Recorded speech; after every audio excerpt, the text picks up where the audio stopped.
Jumping right back into the action now with our next segment, looking ahead to the games on Sunday. We're going to give some of our predictions for the upcoming games this week.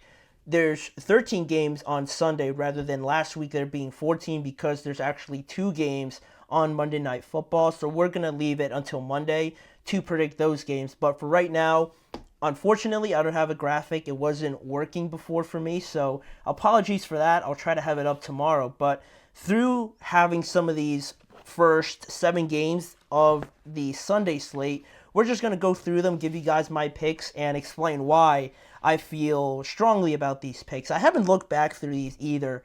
I don't know how successful I've been, apart from the big games, right? I know I predicted the Cowboys to win. That went awfully bad. I did predict the Chiefs to win. The Lions when they faced the Rams. I definitely didn't predict the Cardinals to beat the Rams last week. So I feel like I'm about like 500 right now, hopefully, if I go back and look back at those predictions I made. But for right now, hopefully we get these right in week 3, starting off with the Chargers at the Pittsburgh Steelers, right? 2-0 teams still through the first 2 weeks. Both teams that are almost mirror images of each other, right? Both teams that just love to run the ball. Old school game, I think we could anticipate in this one, with both having great running back duos, right? Gus Edwards and J.K. Dobbins. Funny enough, two former Ravens with a former Ravens offensive coordinator in Greg Roman going up against the Steelers, right? Someone that's very familiar with them in Patrick Queen and how he tries to stop that offense will be fascinating to watch. And also just with these two running back duos, right? Jalen Warren and Najee and Gus Edwards and J.K. Dobbins, right? How well do they do on their own, right? Running the ball, but also how well does the offense, grow from that, and how well do their passing games, evolve from the running games, right? Who can connect the dots better, essentially, is what I'm trying to say. That'll be interesting to look at, and also, I think you can really look at who is considered a pretender or who's considered a contender in this game as well, with both of them being 2-0, and depending on how the margin of outcome, sort of plays itself out, that'll be another indicator of which team is sort of for real this season, I believe. And for right now, looking at both of them, I feel like Pittsburgh has played a better team, at least up until now. Their defense has seen a better offense, I think, than what Los Angeles has seen, right? And that's obviously not their fault, playing the Panthers and the Raiders. But the Steelers have, I think, been exposed to a good defense in the Atlanta Falcons and also a dangerous offense in the Falcons as well, with Bijan, Drake, and Kyle Pitts. They did pretty well against them, so I feel like the Steelers defense has sort of an advantage there when it comes to facing the Chargers in that regard, right? Because this is the best team the Chargers have played up until now, so how they respond will be fascinating. And based on that, I feel like the Steelers will come away with the win here. I feel it's just that experience, right, of seeing a high-level offense, high-level defense as well with the Falcons, and playing pretty well off of that. Whereas the Chargers haven't seen a defense to the level of the Steelers, or an offense not necessarily there either, right? For as bad, I guess, as the Steelers offense has been, it's not the Panthers offense, and I think I would consider it better than the Raiders offense, right? So I think that will make the difference in this one. Also, Fields and the offense, I think, is as good as any offense they've seen so far, like I mentioned. So I think it'll be close. A risk or a potential to be low scoring, probably a big potential, but regardless of that, I think the Steelers will come out on top. First home game as well for the Steelers. I think they'll go 2-3-0. Then in this next matchup, the Packers travel to Tennessee to take on the Titans in their next game. The Titans still without a win this year. They are 0-2, and the Packers are now 1-1 after they beat the Colts last week. Maybe Jordan Love has the potential to play in this game. He practiced yesterday at a limited capacity, and there is optimism around him, which is remarkable because he suffered an MCL sprain and looked pretty bad on the field, but he's only missed last week, right? And if he comes back this week, it'll be tremendous, obviously, to have your quarterback back, but I'm not anticipating it, or I'm not. If I was their coach, I probably wouldn't have him out there. That's just me. I don't want to risk injuring him again or having to risk him not being able to protect himself in any way. So I wouldn't play him, and I would play him next week against the Vikings if I'm correct there. But that's just me. There's that potential there. But the quarterbacks in this game will be interesting, right? Because it could be potentially Will Levis playing against his former team, and how well do they do now with Will Levis, with a game under his belt now as well. But Will Levis also is a good quarterback, I will say. He's had two of the worst moments, I think, in the first 2 weeks. With the just throwaway that didn't go too far and just chucking it up the field to the Bears defender, causing that pick six, and also, again, similarly, just throwing it behind himself while he's horizontally in the air, and you got that reaction from Brian Callahan, and obviously it's a bad decision. That's unacceptable to have. But other than that, he's looked okay when he's trying to make these throws down the field, trying to operate within the offense, right? When he doesn't get so frantic and panicked, I think he makes decent decisions. So their defense is playing very well as well. And last week when the Packers ran it like 50-something times on the Colts defense, I think they won't be able to do it that much now, obviously, because Tennessee's defense is very good, in my opinion. Their defensive line is very good as well. They're not going to allow Josh Jacobs to run for like 150 yards, right? So with that being the case, I feel like Malik Willis is going to have to throw it a little bit more, and with that comes my prediction. I feel like Tennessee needs this game badly at home.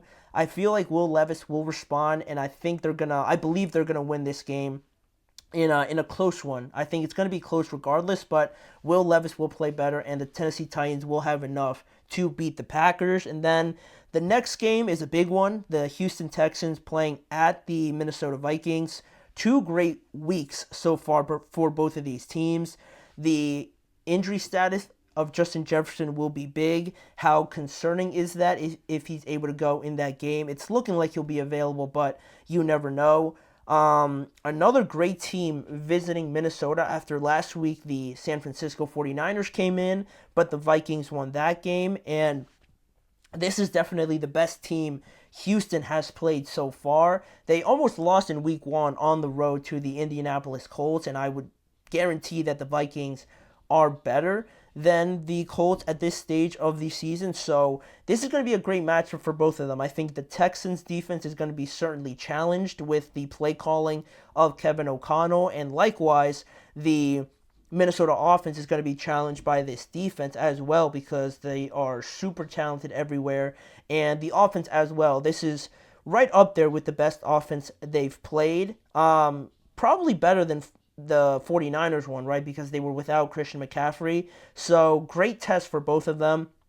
Potentially no Joe Mixon in this game either. That's another injury to keep an eye on. But with saying that, I saw Indianapolis put up some points on the Houston Texans defense at home. So I think Minnesota can make a statement win here, and I'm taking them to win and defeat the Houston Texans because I'm feeling like Joe Mixon won't play in this game. I just have an anticipation on that. So without Joe Mixon, I feel like that'll be a big loss to kind of overcome there for them. And I like Sam Darnold. I'm convinced on Sam Darnold already. With the play calling of Kevin O'Connell, he can turn any quarterback and make him look like, I don't want to throw any quarterback's name out there, but you know what I'm saying, right? Kevin O'Connell, I think, is the mastermind behind all of this. I think they'll make some good stops on defense. Give me the Vikings in that matchup. Then, moving on to the next game, Philadelphia and New Orleans. I kind of gave my pick already on this one. A massive game for different reasons for both of these teams, right? The Saints trying to make a statement by beating a contender, and also the Eagles trying to quiet down the noise from all the criticism, right, after the game against the Falcons by beating the Saints, the red-hot Saints and their offense in New Orleans. Big game for both of those reasons, but I already picked the Eagles. I feel like they're going to run the heck out of the ball now with no A.J. Brown, and the Saints just haven't seen an offensive line like theirs, so I'll take the Eagles in a must-win game for them. Then the Broncos travel to Tampa Bay to take on the Buccaneers. very different teams here, right? The Broncos with a rookie quarterback only putting up 6 points last week. Their defense can hold sometimes, and it might cause the Bucks to go 3-and-out a couple times, but I feel like the Bucks are too overwhelming on offense to not score like 20 something points on them. This Bucks offense is not the Steelers offense. They're going to put up some points. Baker Mayfield's playing great. I'll take the Bucks in this game to go to 3-0.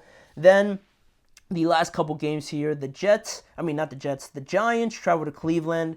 Obviously taking the Browns. The Giants just scored 3 touchdowns against the Commanders and didn't allow a touchdown, and they still lost. Like, you get those moments in certain aspects of life or in games where you just know it's not your day. And when you lose to the Vikings like you do, and then you put up 3 touchdowns, your defense doesn't allow a touchdown, and you still lose, that's an indication, right? Like, this season's not going to go great. It's going to be a long season, and I don't think traveling to Cleveland against that defense, for as troubling as their offense sort of looks, give me the Cleveland Browns, obviously. And then the last one I will talk about is the Bears and the Indianapolis Colts, 2 of the youngest starting quarterbacks in this matchup and in the league, coming off of a tough offensive performance from both quarterbacks. Anthony Richardson against the Packers didn't look great. The Caleb Williams against the Texans also didn't look great. Indianapolis is still looking for their first win. They're 0-2. Chicago's 1-1.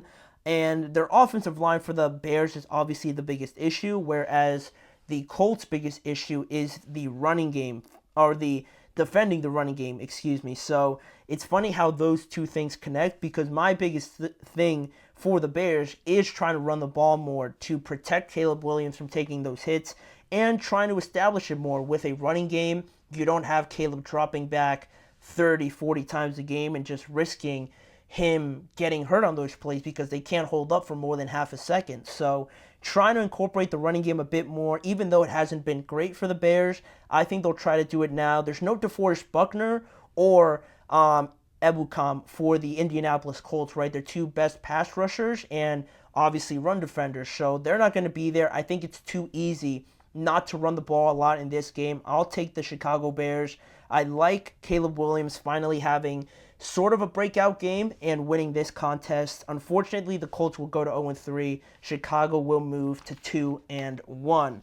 Those are my picks for the first half of the slate. Like I said before, I'll finish the second half tomorrow, hopefully with some graphics for you guys. But for right now, we'll be able to move on to our next segment. I mentioned some of the quarterbacks in my predictions in this segment: Baker Mayfield, Sam Darnold, and I'm going to throw back in here Derek Carr as well. What's our level of confidence around those 3 guys? Are they top 10 quarterbacks right now? Shall I say maybe even higher in the league so far based on how they played? Are we fully convinced by all 3 of these guys already? I'm going to answer that and give you guys my reasons why after this short break.